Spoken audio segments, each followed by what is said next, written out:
ஈழத்து சினிமாவில் மற்றொரு சிறந்த அத்தியாயம் ஐபிசி தமிழ் பெருமையுடன் வழங்கும் பொம்மை செப்டம்பர் 19 முதல் நாடளாவிய திரையரங்குகளில் வெற்றி நடை போடுகிறது.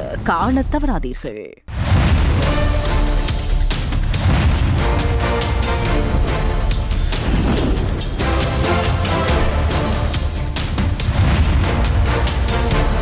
வணக்கம். இது ஐபிசி தமிழின் இன்றைய அதிர்வு. இன்றைய நாளும் பேசப்பட வேண்டிய ஒரு சில முக்கியமான விடயங்கள் தொடர்பாக பேசப் போகிறோம். குறிப்பாக இந்த இசாரா செவ்வந்தி விவகாரம் என்பது தொடர்ச்சியான நாட்டினுடைய ஒரு பேசுபொருளாக இருக்கிறது. காரணம், இந்த நாட்டை உலுக்கி இருக்கக்கூடிய மிக ஆழமான ஒரு எதிர்வினைவுகளை ஏற்படுத்தி இருக்கக்கூடிய ஒரு விடயமாக இந்த இசாரா செவ்வந்தியும் கெகல்பத்ரே பத்மே போன்றவர்களுடைய நகர்வுகள் இருந்திருக்கிறது. இந்த நாட்டினுடைய மக்களை ஒரு இருண்ட யுகத்தில் வைத்திருந்த அந்த பெருமையை இதனுடைய சொந்தக்காரர்களாக பங்காளிகளாக இருக்கக்கூடிய இவர்கள் எல்லாம் பெற்றிருக்கிறார்கள். இந்த நிலையில் இந்த விவகாரம் தொடர்பாக தொடர்ச்சியான விசாரணைகள் இடம்பெற்றுக் கொண்டிருக்கக்கூடிய நிலையில் கிடைக்கப்பெறக்கூடிய புதிய தகவல்களின் அடிப்படையில் பல்வேறு புதிய தகவல்களும் கிடைக்கப்பெற்றிருக்கிறது. அப்படியான ஒரு சில முக்கியமான விடயங்களை நான் உங்களோடு பகிர்ந்து கொள்ளப் போகிறேன். அப்படியாக வருகிற போது குறிப்பாக சொல்லிக்கொள்ள வேண்டுமாக இருந்தால் தீபத் திருநாளை இன்றைய தினம் உலகமெங்கிலும் வாழக்கூடிய இந்துக்கள் கொண்டாடி கொண்டிருக்கிறார்கள். அதாவது நரகாசுரனை அழித்த அந்த நாளை ஒரு தீப ஒளி நிறைந்த நாளாக இந்துக்கள் கொண்டாடுகின்ற நிலையில் இப்போது இந்த நாட்டை பீடித்திருக்கக்கூடிய போதை என்கின்ற மிக மோசமான இருளை விளக்குகின்ற நகர்வுகள் இடம்பெற்றுக் கொண்டிருப்பதாக மக்கள் மகிழ்ச்சி அடைந்திருப்பதை காணக்கூடியதாக இருக்கிறது. அதனுடைய அங்கமாகவே இந்த இசாரா செவ்வந்தி தொடர்பான விசாரணைகளும் அவருடைய வாக்குமூலங்களும் அதன் பின்பதாக கைப்பற்றப்படுகின்ற அந்த ரகசியமான பொருட்களும் இருந்து கொண்டே இருக்கிறது என்று கூட சொல்லிக்கொள்ளலாம். அப்படியாக இருக்கக்கூடிய நிலையில் குறிப்பாக சொல்லிக்கொள்ள வேண்டுமாக இருந்தால் இந்த விவகாரத்திலே ஒரு மிக முக்கியமான நபராக ஜே.கே. பாய் அடையாளப்படுத்தப்படுகிறார் என்று சொல்லியிருக்கிறோம். அதற்கு முன்பதாக இந்த செவ்வந்தி விவகாரமாக இருக்கலாம், பத்மே விவகாரமாக இருக்கலாம், இரண்டுக்குமான ஒரு ஒன்றிணைக்கின்ற புள்ளியாக இருக்கக்கூடியவர் தான் இந்த சம்பத் மனம்பேரி என்று சொல்லக்கூடியவர். ஸ்ரீலங்கா பொதுஜன பிரமுனவினுடைய ஒரு பிரதேச சபை உறுப்பினராக காணக்கூடிய இந்த சம்பத் மனம்பேரி மஹிந்த ராஜபக்சவினுடைய பாதுகாப்பு அதிகாரியாக செயற்பட்டு வருவர் என்பதும் குறிப்பிட்டு சொல்ல வேண்டிய விடயமாக இருக்கிறது. இந்த நிலையில் மனம்பேரி வாக்குமூலங்கள் வழங்கி கொண்டிருக்கிறார். மனம்பேரியினுடைய வாக்குமூலங்களின் அடிப்படையில் பல ரகசிய தகவல்கள் கிடைக்கப்பெறுவதாக சொல்லப்படுகிறது. ஆகவே இதுவும் மிக முக்கியமான நிறைய விடயங்களை ஏற்படுத்தி தரும் என்று நம்பப்படுகிறது. ஆரம்பத்திலே தெம்பிலி லஹிரு, பெக்கோ சமன் ஆகியோர் ஆட்களை வைத்து கச்சாவை கொன்றதாக சொன்னவர்கள். அதாவது உங்களுக்கு தெரியும், கச்சாவை பொறுத்தவரை கச்சா யார் என்று பார்க்கிற போது மித்தனையில் இடம்பெற்றிருக்கக்கூடிய முக்கொலையிலே கொல்லப்பட்டு ஒருவராக காணப்படுகிறார். பிள்ளைகளோடு சேர்த்து கொல்லப்பட்டவர் இவர்தான். வசிம் தாஜுதீனுடைய கொலை சம்பந்தமான ஒருவராக காணப்படுகிறார். ஒரு மிக முக்கியமான சாட்சியாக தான் ஒரு மஹிந்த ராஜபக்சவினுடைய ஏவலாளியாக காணப்பட்டதாக வலையொலி தளம், அதாவது யூடியூப் தளம் ஒன்றிற்கு நேர்காணல் வழங்கிய பின்பதாக அவர் சுட்டுக் கொல்லப்பட்டிருந்தார். இந்த நிலையில் இந்த கொலை விவகாரத்திலே ஒரு கஞ்சா கொடுக்கல் வாங்கல் தான் காரணமாக இருந்ததாக சொல்லப்பட்டிருந்த நிலையில் இந்த விவகாரங்களில் அதிக அளவில் மிக முக்கியமான இன்னும் சில விவகாரங்கள் வெளியாக இருக்கிறது. குறிப்பாக இந்த கொலையிலே சம்பந்தப்பட்டவர்களாக காணப்படக்கூடிய ரோஷான் மற்றும் ஜீவன் ஆகியோர் குறிப்பிட்டு சொல்லிக்கொள்ள வேண்டுமாக இருந்தால் சம்பத் மனம்பேரியினுடைய வீட்டினை கட்டியிருக்கக்கூடிய மேசனான ரோஷான், பஸ் நடத்துனராக இருக்கக்கூடிய ஜீவன் ஆகியோர் இந்த கொலையை செய்திருக்கிறார்கள். ஆரம்பத்தில் கச்சாவை கொல்லத்தான் ஆயுதம் கேட்கிறார்கள் என்று தெரியாது என்று சொல்லி இருக்கக்கூடிய மனம்பேரி இந்த விவகாரத்தில் நேரடியாக தொடர்புபட்டிருப்பது இப்போது அம்பலமாகிறது என்பதை சொல்லிக் கொள்ளலாம். அது மாத்திரமல்லாமல் மனம்பேரியை காட்டிக் கொடுத்தவர் பத்மே, அதாவது கெகல்பத்ரே பத்மே தான் மனம்பேரி தொடர்பான தகவல்களை சொல்லியிருக்கிறார். அதே போலதான் மனம்பேரி தொடர்பாக மாத்திரமில்லாமல் செவ்வந்தி தொடர்பான தகவல்களையும் அவர்தான் காட்டி கொடுத்ததாக சொல்லப்படுகிறது. இந்த விவகாரம் எப்படி இருக்கக்கூடிய நிலையில் தொடர்ச்சியாக இன்னும் இந்த விவகாரத்தில் வருகின்ற தகவல்களின் அடிப்படையில் பார்க்கிற போது கம்பகா பாபா 60 தோட்டாக்கள், அதாவது T-56 ரக துப்பாக்கிகளுக்கு பயன்படுத்துகின்ற 60 தோட்டாக்கள் கைப்பற்றப்பட்டிருக்கிறது, அவருடைய உடைமையாக இருந்தவை. அதே போல நுகேகொட பவையினுடைய தோட்டாக்களும் கண்டுபிடிக்கப்பட்டிருப்பதாக சொல்லப்படுகிறது.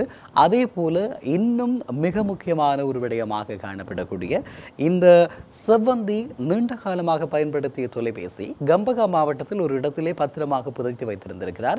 அதை இப்போது எடுத்திருக்கிறார்கள். ஆகவே இந்த தொலைபேசி மீட்கப்படக்கூடிய நிலையில் தொலைபேசியில் இருக்கக்கூடிய தரவுகள், தொலைபேசியில் இருக்கக்கூடிய புகைப்படங்கள், காணொளிகள் மற்றும் தொடர்புகள் மாத்திரமல்லாமல் அவர் யாரோடெல்லாம் பேசியிருக்கிறார், என்னென்ன திட்டங்களை வகுத்திருக்கிறார்கள், இந்த விடயங்கள் எல்லாம் மிக விரைவில் அம்பலப்படுத்தப்படும் என்று நம்பப்படுகிறது.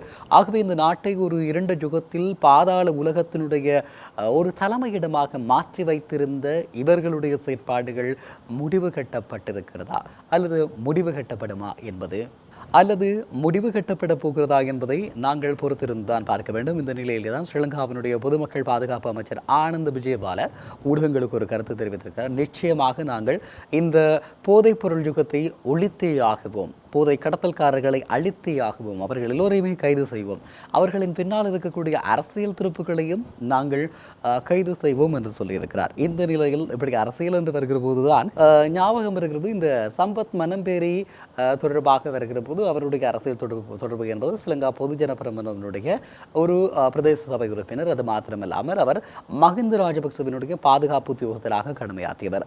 அதே போலதான் இன்னும் ஒரு நபர் காணப்படுகிறார், மத்துகம சான். இவருடைய பெயரும் அதிகளவில் பேசப்பட்டது. யார் இந்த மத்துகம சான்? உங்களுக்கு தெரியும், அதாவது இந்த செவந்தை கொலை செய்துவிட்டு தப்பி ஒடுக்கின்ற வழியிலே அவருக்கு உதவி செய்தவர் தான் இந்த மத்துகம சான். அதாவது அழுத்கடையில் இருக்கக்கூடிய ஒரு போலீஸ் உத்தியோகஸ்தருடைய வீட்டிலே இவர் தங்கியிருந்ததாக சொல்லப்படுகிறது. அங்கே தங்க வைத்திருந்தவர் அவருடைய மாமியார்.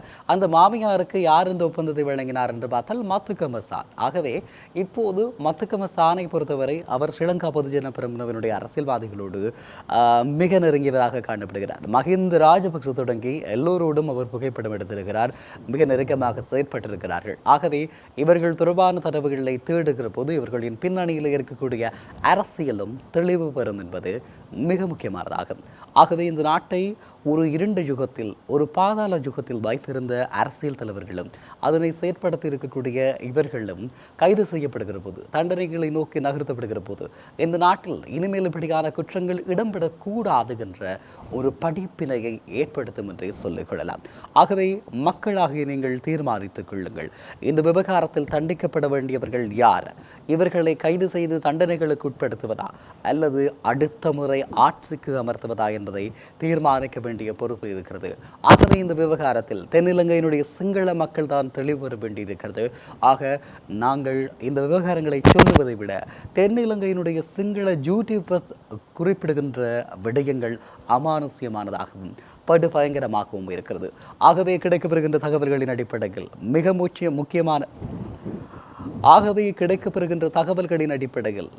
முக்கியமான மிக பாரதூரமான குற்றவாளிகள் கைது செய்யப்படுவார்கள். இதன் மூலமாக இந்த நாட்டினுடைய போதை கலாச்சாரம் இல்லாது செய்யப்படும் என்ற நம்பிக்கையை அரசு தரப்பு கொண்டிருக்கிறது. ஆகவே அந்த நம்பிக்கை என்பது மெய்ப்பெற வேண்டும் என்பது பலருடைய எதிர்பார்ப்பாக இருக்கிறது. இந்த விவகாரம் எப்படி நீளப்போகிறது, எப்படி மாறப்போகிறது என்பதனை நாங்கள் பொறுத்திருந்து தான் பார்க்க வேண்டும். ஆகவேதான் இந்த விவகாரங்கள் தொடர்பாக தொடர்ச்சியாக நாங்கள் பேசிக் கொண்டிருக்கிறோம். நிறைய தரவுகளை கிடைக்கின்ற போதெல்லாம் கிடைக்கக்கூடிய தகவல்களை உங்களோடு பகிர்ந்து கொண்டிருக்கிறோம். ஆகவே செவந்தியினுடைய இந்த தொலைபேசி கண்டெடுக்கப்பட்டிருக்கிறது. அதில் இருக்கக்கூடிய விடயங்களின் அடிப்படையில் நிறைய விடயங்கள் வெளிப்படுத்தப்பட போகிறது. இவர்களுடைய தொடர்புகள் எப்படி இருக்கப் போகிறது என்பதை நாங்கள் பொறுத்திருந்து பார்க்கலாம். யாரெல்லாம் இதில் சம்பந்தப்பட்டிருக்கிறார்கள் என்பதையும் பார்க்கக்கூடியதாக இருக்கும். அதே நேரம் வடக்கு கடற்பரப்பிலே ஒரு பாதுகாப்பு பலப்படுத்தப்பட்டிருப்பதாக சொல்லப்படுகிறது. காரணம், கடத்தல்களும் போதைப்பொருள் கடத்தல்களும் மனித கடத்தல்களும் இந்த வடக்கு கடற்பரப்பிலே மிக அதிகமாக காணப்படுவதாக சொல்லப்படுகிறது.